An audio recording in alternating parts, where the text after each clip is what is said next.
Hello, this is Amarjot Singh, and I'm a CCRC consultant based in Edmonton, Canada.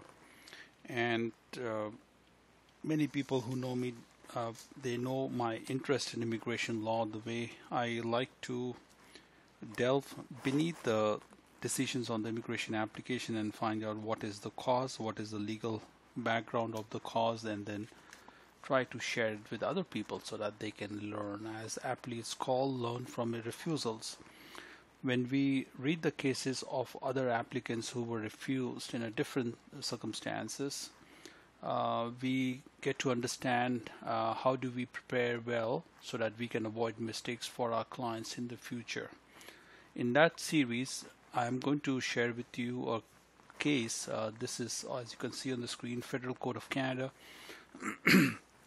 And this is quite recent. See on the screen, March 23rd, 2008. And this is not private, the information shared only with me. Anybody can search. If you go to Google, type Federal Court of Canada and type these information docket IMM 3169-17 and citation number, as you see in the yellow. If you can search it, you will be able to find and read it independently. There are many pages. There are 13 pages there. If you want to read it on your own, you should, and then you can follow all according to what you want to read. So this is a case between. You can see the name of the client, the long name, but I will only pronounce as Alalami. And Mr. Alami and the Minister of Citizenship and Immigration. And now we take a look at what really happened in this case, why it was refused.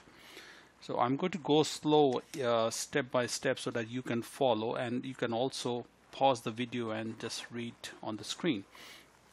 So this is an application for judicial review of a decision of a visa officer at the High Commission of Canada in Ghana.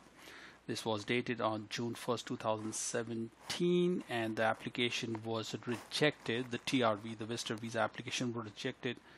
Not only rejected, but also making him inadmissible for 5 years. That means misrepresentation. I've already talked about misrep in many other videos. Misrep is a serious mistake by applicants, innocently or knowingly, or in directly or indirectly. It just kills the application status and they make you banned for 5 years. It's very important that you understand misrepresentation. So this case which you are seeing on the screen is pertaining to misrepresentation, and then you will see what really happened here. As explained in greater detail below, this application is dismissed because the decision is reasonable. An applicant was not derived of procedure fairness in this process. So the judge has dismissed this application. This was taken to judicial review by some lawyer in Canada, challenging the misrep based on the mistake, and the judge has not agreed. The judge said the application is dismissed. All right, so no, they could not proceed further. Let's take a look at some background of the case. The applicant, Mr. Alalami, is a citizen of Jordan but currently lives in Ghana. He was employed by a company, blah, blah, blah. He was traveling extensively, as you can see, traveling to many countries. In 2016, Mr. Alalami decided he wanted to come to Canada. His purposes was to meet a client, attend a trade exposition. He applied for a visitor visa on January, as you see, January 14th, and everything was submitted. So this was in January. On March 20th, the High Commission in Ghana sent Alalami a procedure fairness letter. You got to understand this word PFL, procedure fairness letter, is a letter asking the applicant to provide some explanation on something that the visa officer needs to know more about, some facts. So that's called a procedure fairness. The PFL gives a chance for the applicant to describe more and clarify his position. All right, so that's what the PFL is, advising that while he indicated on his application form that he was never refused any visa application or ordered to leave Canada, there was information, SCC records, that he's been refused a visa to US in 2015. Let me just give you a little background here. So the Canadian immigration database are strongly linked with the US immigration system. When the Canadian immigration application or the visa application asks you, have you been ever refused for any visa, including Canada or some other country, especially for US, if you have been refused, and if you don't indicate that you have been refused, they will come to know anyway. So, if you do not know the meaning of that question, and by innocent mistake, according to some people, they say, oh, they could not understand and they did not know how to respond, and they said no, even though they were refused for a US visa. This is what really happened here. And it's not an excuse that you will be charged for misrepresentation. So as you can see, the PFL noted that if it was found that he was engaged in misrep, he may be found admissible, and provided Mr. Alalami with an opportunity to respond. So this is the start of a little confrontation here with, Mr. Alalami did not say that he was refused, but the visa office found out that he was refused for US, but he did not mention it on his application. This is an invitation for a misrepresentation, as you will see in later.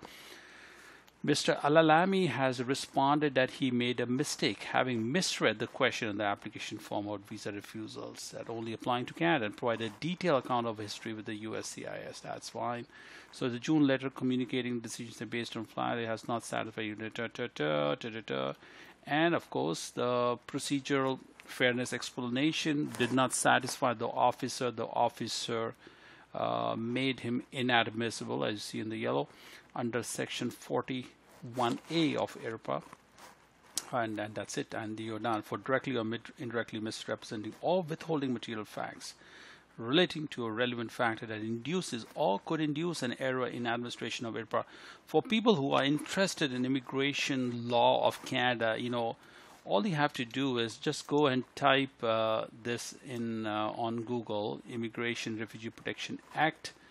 And then once you get all the sections, go to section number 41A and then try to read what is 41A. I think it will open your eyes to possible mistakes that your decisions may be inviting for some mistakes, or maybe you can tell somebody else not to make those mistakes, because this is quite a killer section. It will make you banned for 5 years if you do not follow the questions to the letter. I mean, this is very sensitive, this section. All right.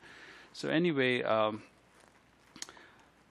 there was an entry later on. The judge is looking at the GCMS notes for this client, and then they look at the notes and then found out that the visa officer had mentioned in the notes that the client did not declare his 2015 US visa refusal, referred to PAU for PFL. PFL is procedure for fairness letter. I don't know what PAU is. Maybe some kind of investigation or some kind of looking into maybe some internal.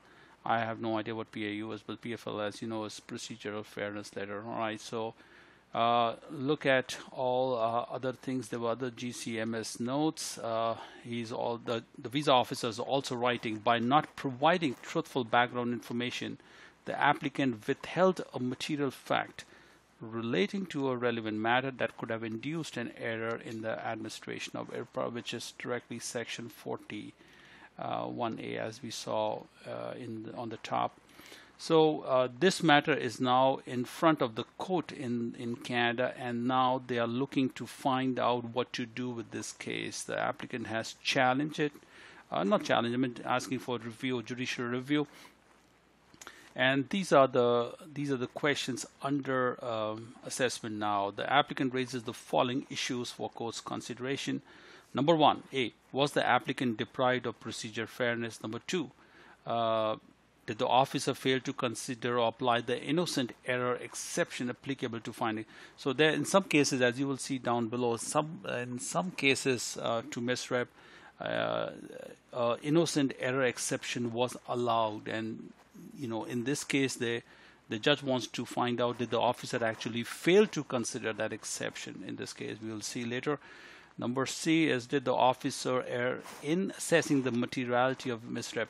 So when you omit an application, it has to be material to the decision, the final decision of that case. So did the officer actually assess that omission of that US visa information, was it material? Did it affect the outcome of the case? Yes or no? We will see what the result is. So these are the three questions that the court is considering in this case, and you will see one by one. And I'll just skip forward. I'll go to here. This is the analysis. The number one issue was the applicant deprived of procedure fairness in this case? Of course, it was not. We will see what the judge is saying here. Let me just scroll down. The judge is saying, I've highlighted all these important things in yellow, as you can see. I disagree with Al-Alami's position that the officer was obliged to advise him that he disbelieved the explanation provided, of course, and to give him a further opportunity to comment. I accept that principles of procedural fairness must be applied before findings, blah, blah. However, after what appeared to be misrep, he was sent a PFL which explained the issue and afforded him an opportunity to respond. So what the client is saying, that was the applicant deprived of procedure fairness? No, the judge does not agree that he was denied, and he was sent the PFL letter. So there's no basis that he was not given an opportunity.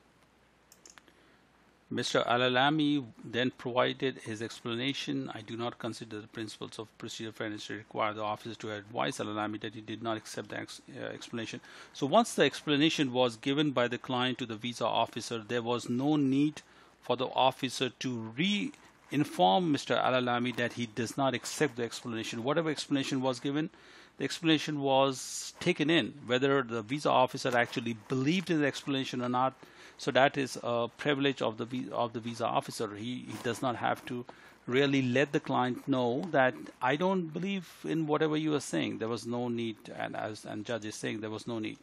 All right, so PFL was sufficient to put Al-Alami on notice of the issue. That's it. So applying the standard of correction, I find no error in the procedure following the arrival. All right, so the first question just says there's no error in the procedure. The PFL was followed as it should be. All right, so number two question, that the officer failed to consider or apply the innocent error exception, as we were mentioning in the upper pages. So we will see what the judge is saying now. All right, so let me see. I must have mentioned in yellow here. The difficulty facing Mr. Al-Alami in advancing position arises from the fact that the officer did not accept his explanation, and the omission of U.S. visa refusal was an unintentional oversight. If this explanation had been accepted, it may have been incumbent upon the officer to consider innocent error exception to assess whether Mr. Al-Alami believed that he was not withholding material information was not only honest but also reasonable in light of the wording of relevant question in the application form. So I mean, he also, I mean, even at this case, they don't find, there was a lack of, procedure that the visa officer did not do. They considered the innocent error also, that it is possible that it may have been done by innocence, but the visa officer did not believe that, that the applicant did not know that he was supposed to tell about U.S. visa, and he actually willingly and voluntarily, knowingly actually hid that information, and that's the privilege of the visa officer. He felt that he knew that he had to, but for reasons personal to him, he did not disclose. So that is what is happening here. There was no innocence here. All right, so take a look at here. Not only this, actually here, I'll show you something else as all. Well, this is the evidence that could support a conclusion that the misrep was innocent. It is trite law that decision makers are not obliged to refer to every single piece of relevant evidence in the record. They are presumed to have considered all the evidence before them reaching their decision. All right, so that's what it is here. Let's take a look at some more explanation here. These are some reference to other cases. We don't want to go there right now. Take a look at number 3. Now, all the omissions, all mistakes, if there are any in the application that is leading to misrep, they have to be material to the administration of the decision. So in this case, the client is asking, did the officer err in assessing the materiality of the misrep? We'll see whether it was considered or not. Let's read this. Mr. Alalami correctly submits that a finding of inadmissibility under Section 40 requires the misrep made by the applicant be material. All right, so let's take a look. What is he saying? In fact, there's another case reference here. The fact that misrep is caught before the assessment does not assist an applicant in materiality analysis. In this case, the visa officer did not even consider whether it's material or not, because he did not believe that it was even innocent, and the explanation was rejected totally. So there was no reason to proceed to the level whether it was even material or not, just because. And one of the arguments that the applicant actually raised was that since the U.S. system is connected with Canada, the visa officer would have known about his U.S. visa record anyway, so it doesn't matter whether I am telling them or not. That's what they are advancing. You will see.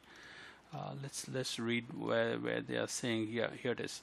Mr. Alalami submits that the officer likely obtained the information on his U.S. visa refusal through an information sharing agreement between Canada and U.S. He argues that this means that the withheld information would have discovered regardless of what was disclosed in the application form. Therefore, he says that failure to disclose was not material. This doesn't make sense at all, even to me. Saying that this is not material because I did not tell you about my refusal, you would have came to know on your own. I mean, that does not fly well. Anyway, this was argument considered in a different case, but in a different context. All right, so we don't want to go there right now. In that case, look at this. It matters not that the CIC may have an ability to catch or catches the misrep. What matters is the misrepresentation induce or could have induced such an error. By not disclosing that you applied or you got refused for U.S. visa, you have precluded a chance for the visa officer to make an inquiry in that matter, and that could have led to a different outcome in this current visa application. So it doesn't matter whether they could have known this directly by contacting the U.S. Embassy or not. The omission of that factor has led to that prevention of inquiry. So that's the misrep has happened. Accordingly, applicants who take the risk of making a misrep in the application in the hope they will not caught, they can escape penalty on the premise of materiality. Do so at their own peril. Of course, this is at your own peril. Mr. Alalami attempts to distinguish this is a different case. All right. They do not detract from the application of principle that the materiality of the misrep is unaffected by the fact that the immigration officials may be able to identify the correct information through other means independent of applicant. That has nothing to do. So, no matter whether they can find out from an indirect source, does not mean that it takes away your chance to tell them the truth. The GCMS notes demonstrate that the officer considered the lack of candor on this matter to undermine the officer's ability to rely on other information provided by Alalami. The officer was not prepared to rely on Alalami's statement or purpose of it. Just because, apart from the misrep, the officer also did not consider or give full credence to the statement of purpose of the visit, because he was not even looking to believe, because the omission of that U.S. visa, the fact was not considered innocent. So there is now a question of credibility, and that actually flowed to even the statement of purpose of visit as well, as you can see on the screen in yellow. So the visa officer did not even believe the statement of purpose that he would actually, if given a visa, he would leave Canada at the period authorized for the stay.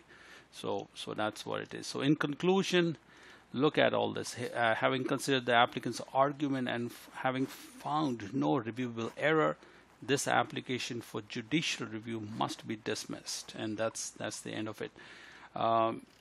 Basically, in short, just in one line, if I have to say, I mean, if you want to search this, you can search this. This is the judgment. This is the This is the number. You can search on Google and then you will be able to read this on your own, and below you will find the lawyers who are representing them and the name of the client and pretty much everything. March 23rd right here. Mario Di Bellissimo. Lawyers are based in, I think, Toronto area. So that's what it is right here. So basically, what is the takeaway from this case in one line? Don't lie. Don't omit any information what is on the forms. Read the questions accurately, correctly. If you do not know the meaning of the questions, go and find somebody who does, so that you don't make a mistake. Because innocently or not, omission or a wrong answer of that question will invariably lead to misrep, and that means 5-year span. I hope you could learn something from this case and help yourself in your own immigration applications, or even other people who are in the same maybe same situation and thinking about how to respond to those questions. All right. Thank you very much for your time, and I hope to see you in a next video in a different case. All right. Thank you very much.